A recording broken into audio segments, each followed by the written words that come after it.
अस्सलाम वालेकुम। आज हम 9th क्लास की मैथ्स का चैप्टर नंबर 1 जिसकी एक्सरसाइज 1.2 करेंगे। क्वेश्चन नंबर 1 देखते हैं हम। Identify the following matrices.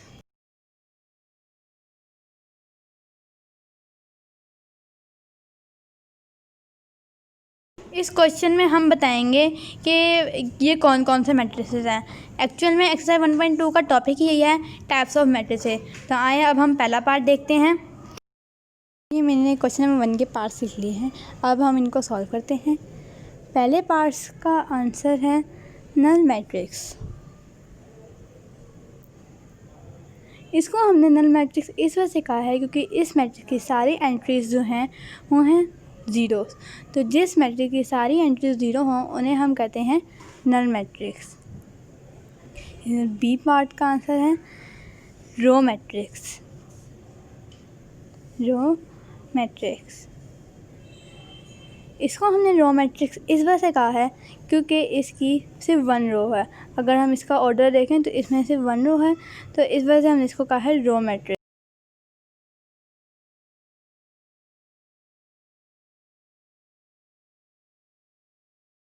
अब तीसरे पार्ट का आंसर है कॉलम मैट्रिक्स।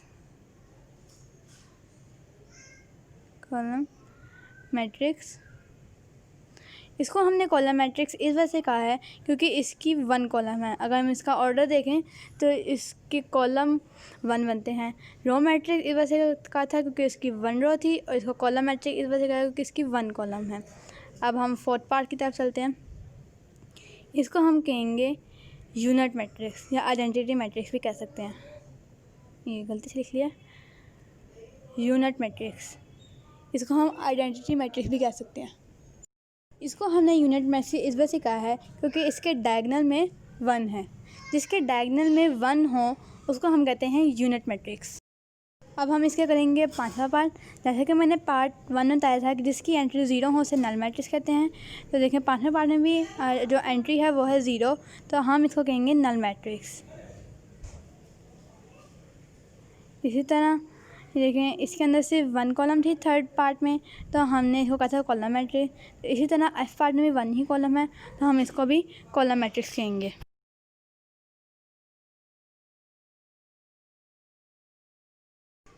अब हम एक्सरसाइज 1.2 का क्वेश्चन नंबर 2 करेंगे। इसमें भी हमने यही बताना है कि जो मैट्रिक्स उन्होंने दिए हैं ये कौन कौन से मैट्रिक्स हैं।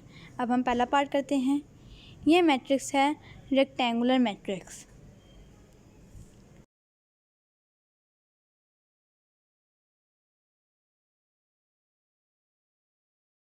रेक्टेंगुलर मैट्रिक्स वो होते हैं जिनका ऑर्डर में नंबर ऑफ़ रोज़ और नंबर ऑफ़ कॉलम इक्वल ना हो। तो अगर हम ये देखें तो इसमें भी नंबर ऑफ़ रोज़ और नंबर ऑफ़ कॉलम इक्वल नहीं है। इसकी रोज़ हैं 2 और कॉलम्स हैं 3। तो जिनकी रोज़ और कॉलम्स इक्वल ना हो तो उनको हम कहते हैं रेक्टेंगुलर मैट्रिक्स।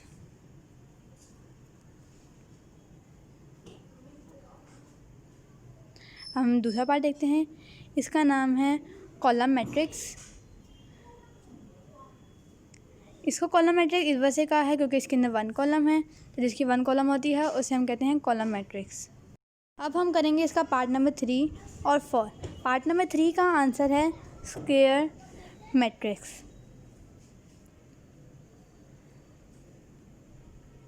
स्क्वायर मैट्रिक्स उन्हें कहते हैं जिनके नंबर ऑफ़ रोज़ और नंबर ऑफ़ कॉलम्स इक्वल हों। तो इसकी भी नंबर ऑफ़ कॉलम्स और नंबर ऑफ़ रोज़ इक्वल हैं, लेकिन रोज़ भी 2 हैं और कॉलम्स भी 2 हैं, C1 और C2। तो जिनकी रोज़ और कॉलम्स इक्वल हों उन्हें हम कहते हैं स्क्वायर मैट्रिक्स, और जिनकी रोज़ और कॉलम्स इक्वल ना हो तो उन्हें हम कहते हैं रेक्टेंगुलर मैट्रिक्स। अब हम करने लगे पार्ट नंबर 4। इस पार्ट नंबर 4 का नाम है आइडेंटिटी मैट्रिक्स। आइडेंटिटी मैट्रिक्स हम इस वजह से कहते हैं क्योंकि इसके डायगोनल में 1 है। ये देखिए मैं आपको बताती हूँ, ये होता है डायगोनल। इस डायगोनल में 1 है, तो जिनके डायगोनल में 1 हो उन्हें हम कहते हैं आइडेंटिटी मैट्रिक्स। या इसका पार्ट नंबर 5 सॉल्व करेंगे। पार्ट नंबर 5 का नाम है रेक्टेंगुलर मैट्रिक्स। रेक्टेंगुलर मैट्रिक्स, इसको हमने रेक्टेंगुलर मैट्रिक्स इस वजह से कहा है क्योंकि इसके नंबर ऑफ़ रोज़ और नंबर ऑफ़ कॉलम्स इक्वल नहीं है। अब हम पार्ट नंबर 6 की तरफ चलते हैं। इसका नाम है रो मैट्रिक्स क्योंकि इसकी 1 रो है, जिनकी 1 रो होती है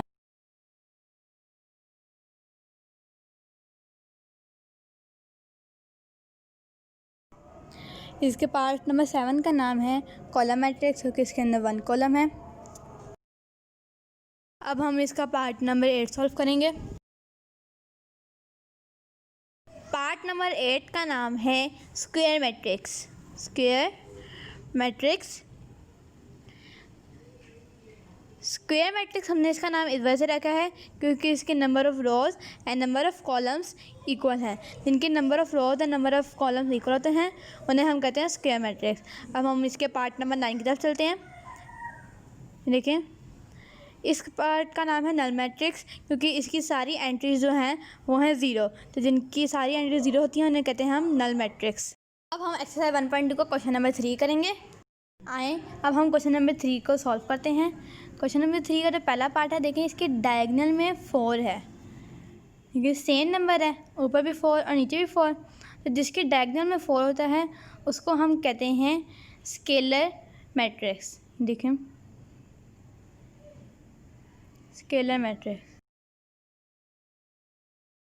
अब हम इसका पार्ट नंबर 2 देखते हैं। देखिए, इसके डायगोनल में सेम नंबर नहीं है, तो सेम नंबर नहीं है तो इसको हम कहेंगे सिर्फ और सिर्फ डायगोनल मैट्रिक्स। पहले वाले पार्ट में सेम नंबर है डायगोनल में, तो हम उसको कहेंगे स्केलर मैट्रिक्स। था वो भी डायगोनल, लेकिन उसके अंदर सेम थे तो हम कहेंगे डायगोनल, वो स्केलर मैट्रिक्स। इसमें सेम नहीं थे तो इस वजह से हमने कहा है डायगोनल मैट्रिक्स। देखिए, पार्ट नंबर 3 में डायगोनल में है 1, तो जिसके डायगोनल में 1 हो उसे हम कहते हैं यूनिट मैट्रिक्स या आइडेंटिटी मैट्रिक्स भी हम इसको कह सकते हैं। मैंने दोनों नाम लिख दिए।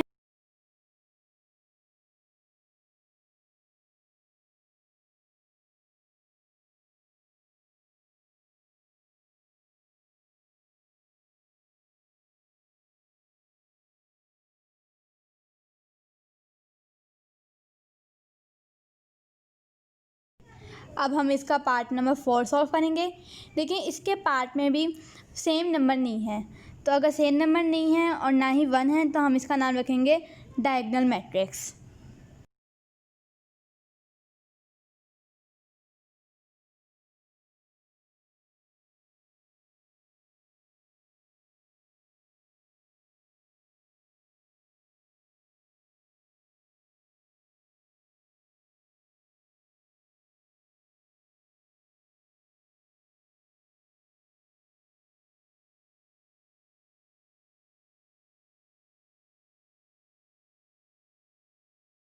पार्ट नंबर 5 को देखें तो पार्ट नंबर 5 का नाम होगा स्केलर मैट्रिक्स।